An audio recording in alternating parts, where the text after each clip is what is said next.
Saudara-saudari terkasih dalam Kristus, hari ini Kamis 12 Juni 2025, Pekan Biasa ke-10 tahun C. Bacaan dibawakan oleh Innocentius Henry, Mazmur dilantunkan oleh Dominika Monik, dan renungan ditulis oleh Regina R. Himawan. Selamat menekuni Sabda Allah. Mari berziarah dalam pengharapan untuk dunia yang lebih baik.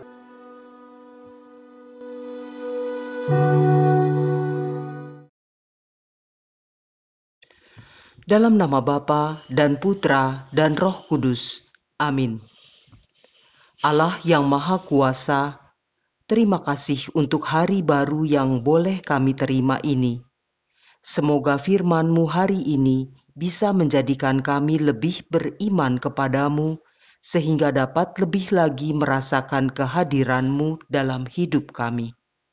Bukalah bukan hanya telinga, tetapi juga hati kami, supaya firman-Mu bisa kami hayati seutuhnya. Demi Kristus, Tuhan dan pengantara kami. Amin. Bacaan dari surat kedua Rasul Paulus kepada jemaat di Korintus. 2 Korintus bab 3 ayat 15 sampai dengan bab 4 ayat 1, dilanjutkan dengan bab 4 ayat 3 sampai dengan 6.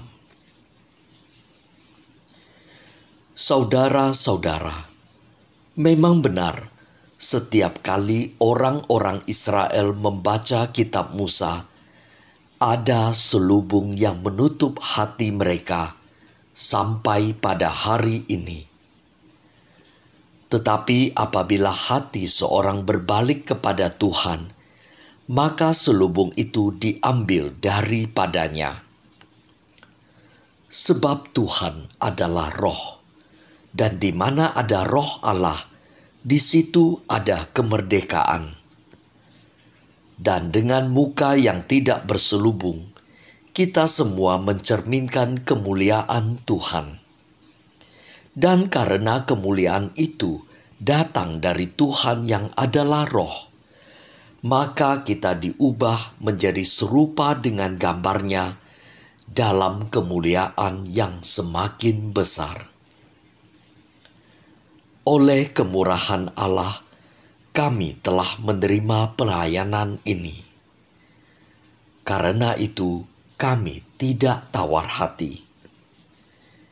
Jika Injil yang kami wartakan masih tertutup, maka hanya tertutup untuk mereka yang akan binasa, yaitu orang yang tidak percaya, yang pikirannya telah dibutakan oleh ilah zaman ini, sehingga mereka tidak melihat cahaya Injil tentang kemuliaan Kristus, yang tidak lain adalah gambaran Allah sendiri.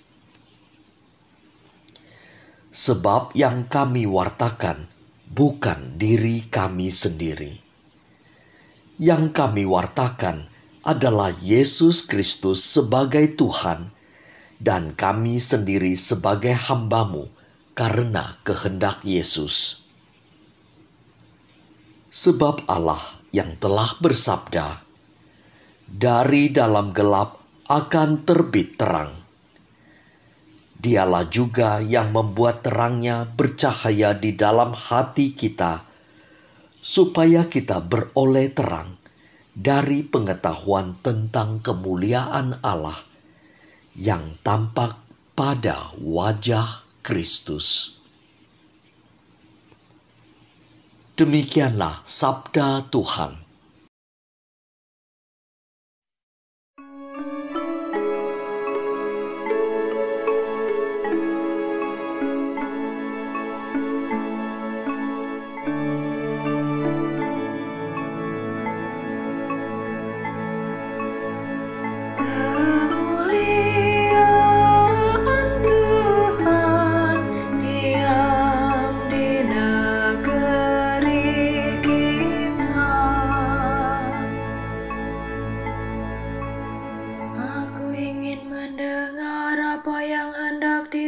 firman-Kan Allah. Bukankah Ia hendak berbicara tentang damai kepada umat-Nya dan kepada orang-orang yang dikasihi-Nya? Sungguh, keselamatan dari Tuhan dekat pada orang-orang yang takwa, dan kemuliaan-Nya diam di negeri kita. Kemuliaan Tuhan diam di negeri kita. Kasih dan kesetiaan akan bertemu, keadilan dan damai sejahtera akan berpelukan. Kesetiaan akan tumbuh dari bumi, dan keadilan akan merunduk dari langit. Kemuliaan Tuhan diam di negeri kita. Tuhan sendiri akan memberikan kesejahteraan, dan negeri kita akan memberi hasil. Keadilan akan berjalan di hadapan-Nya, dan damai akan menyusul di belakang-Nya.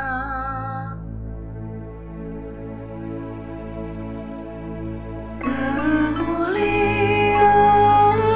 Tuhan diam di negeri kita.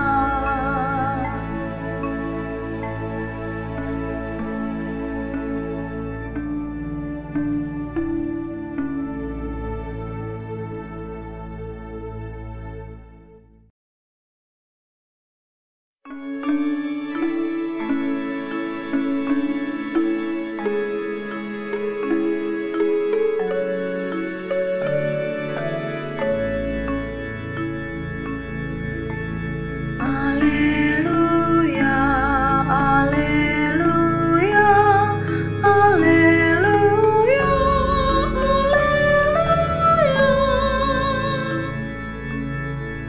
Perintah baru kuberikan kepada kalian, sabda Tuhan, yaitu supaya kalian saling mengasihi, sebagaimana Aku telah mengasihi kamu.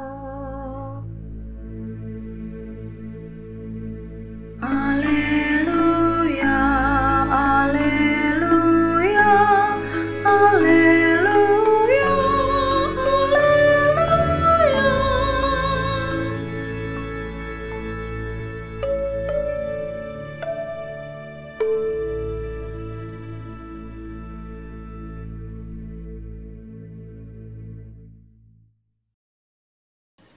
Inilah Injil suci menurut Matius. Injil Matius bab 5 ayat 20 sampai dengan 26. Dalam khotbah di bukit, berkatalah Yesus, "Jika hidup keagamaanmu tidak lebih benar daripada hidup keagamaan para ahli Taurat dan orang-orang Farisi, kalian tidak akan masuk ke dalam kerajaan surga. Kalian telah mendengar apa yang disabdakan kepada nenek moyang kita. Jangan membunuh. Siapa yang membunuh harus dihukum. Tetapi Aku berkata kepadamu, setiap orang yang marah terhadap saudaranya harus dihukum. Barang siapa berkata kepada saudaranya, kafir, harus dihadapkan ke mahkamah agama Dan siapa yang berkata jahil harus diserahkan ke dalam neraka yang menyala-nyala.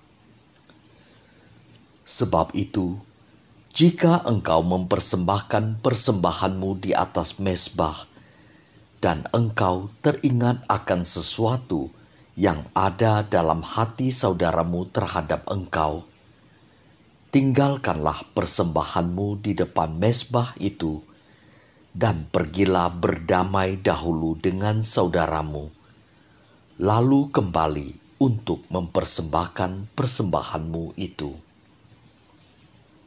Segeralah berdamai dengan lawanmu selama engkau bersama-sama dengan dia di tengah jalan, supaya lawanmu jangan menyerahkan engkau kepada hakim, dan hakim itu menyerahkan engkau kepada pembantunya, dan engkau dilemparkan ke dalam penjara. Aku berkata kepadamu, sesungguhnya engkau tidak akan keluar dari sana sebelum engkau membayar utangmu sampai lunas. Demikianlah sabda Tuhan.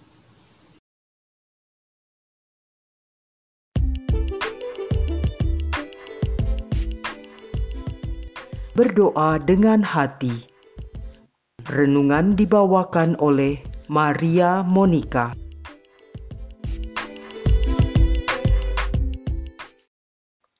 Artificial Intelligence atau biasa disingkat AI mungkin adalah salah satu kata yang paling populer belakangan ini. Perkembangannya yang begitu pesat membuatnya dicoba untuk diaplikasikan hampir di semua lini pekerjaan, tidak terkecuali pada karya seni.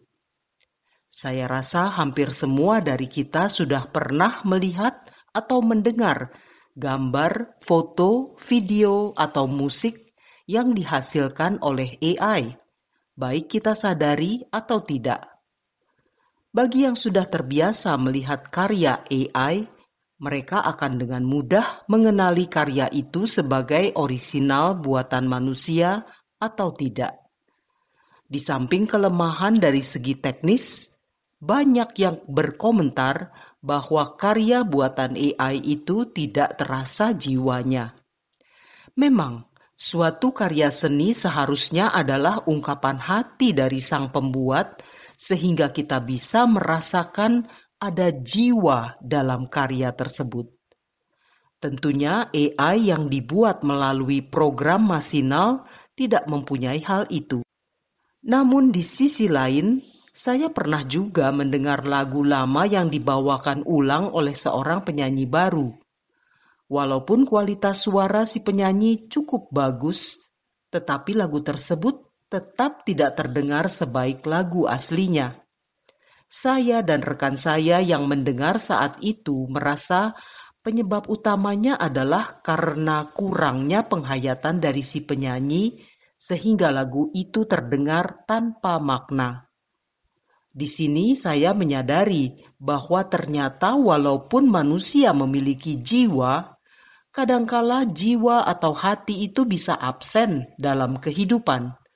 Ia bahkan bisa kosong di saat justru ia seharusnya ada. Dalam kasus ini adalah saat bernyanyi atau berkarya. Ibu, bapak, rekan muda, teman seperjalanan yang dikasihi Tuhan Yesus. Dalam bacaan Injil hari ini kita mendengar Yesus yang mengingatkan para murid-Nya untuk senantiasa menjaga hati mereka. Di awal perikop ia menyatakan tentang hidup keagamaan kaum Farisi dan ahli Taurat. Ini sebenarnya bukan untuk menyinggung mereka, melainkan untuk mengingatkan para murid tentang hidup keagamaan mereka. Karena sebenarnya kedisiplinan orang Farisi dan ahli Taurat dalam menjalankan ibadahnya itu patut dicontoh. Namun, Yesus juga mendorong murid-Nya untuk melakukannya dengan lebih benar, yaitu dengan keadaan hati yang bersih dan murni. Bagaimanakah hati yang bersih dan murni itu? Dalam Injil dituliskan contoh bahwa kita harus berdamai dengan saudara kita terlebih dahulu sebelum melakukan ibadah. Kalau kita berusaha melihat lebih jauh, hati yang bersih dan murni ini lebih dari sekadar suasana hati. Yesus ingin menekankan supaya hati kita benar-benar diarahkan kepada Tuhan saat kita sedang melaksanakan ibadah kita, yaitu hati yang terbuka, yang dengan rendah hati menghadap Tuhan, hati yang siap diubah. Hati yang terbuka kepada Tuhan itulah yang memungkinkan Tuhan menyembuhkan hati kita yang dikotori oleh pikiran-pikiran jahat atau situasi dunia yang memang tidak selamanya baik. Kita sudah tahu mengapa Yesus berulang kali mengkritik kaum Farisi. Ia bukan mempersalahkan praktek ibadah mereka, melainkan ingin mengoreksi karena dalam beribadah mereka bukan mengarahkan hati kepada Tuhan, melainkan lebih sibuk melaksanakan ibadahnya untuk memegahkan diri mereka sendiri di hadapan orang lain. Motif atau tujuan mereka dalam beribadah menjadi berubah atau menjadi tidak murni. Coba kita periksa juga diri kita sendiri. Jangan-jangan kita pun dalam hidup sehari-hari sering melakukan hal semacam ini. Apa yang menjadi intensi kita dalam beribadah? Apakah kita benar-benar hadir sepenuh hati saat kita mengikuti misa? Atau sebenarnya kita menjalani ibadah kita sama seperti robot, hanya sekadar mengikuti tata cara yang ada tanpa menghayatinya? Kalau seperti itu, mungkin Tuhan akan merasakan hal yang sama seperti kita mendengar atau melihat karya-karya buatan AI. Doa-doa yang diucapkan hanya sekadar sebagai kebiasaan saja dan tanpa penghayatan itu akan terdengar palsu dan tidak memiliki jiwa di hadapan Tuhan. Maka dari itulah penting bagi kita untuk benar-benar melaksanakan segala ibadah kita dengan sepenuh hati. Karena kita adalah makhluk yang dikaruniai jiwa, suatu hal yang membedakan kita dari robot. Kalau kita berkomunikasi dengan Tuhan yang telah menganugerahkan jiwa itu kepada kita, tetapi kita tidak menggunakannya, betapa kita telah menghina dan membodohi diri kita sendiri. Marilah berdoa. Allah Maha Pencipta segala yang ada, ampunilah kami yang seringkali beribadah tanpa menggunakan hati kami. Kami mohon, buatlah hati kami selalu peka dan jiwa kami selalu terarah kepadamu, sehingga kami dapat senantiasa merasakan kehadiran-Mu dalam hidup kami. Doa ini kami haturkan dengan perantaraan Kristus Tuhan dan Penyelamat kami.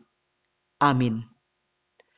Dalam nama Bapa dan Putra dan Roh Kudus. Amin.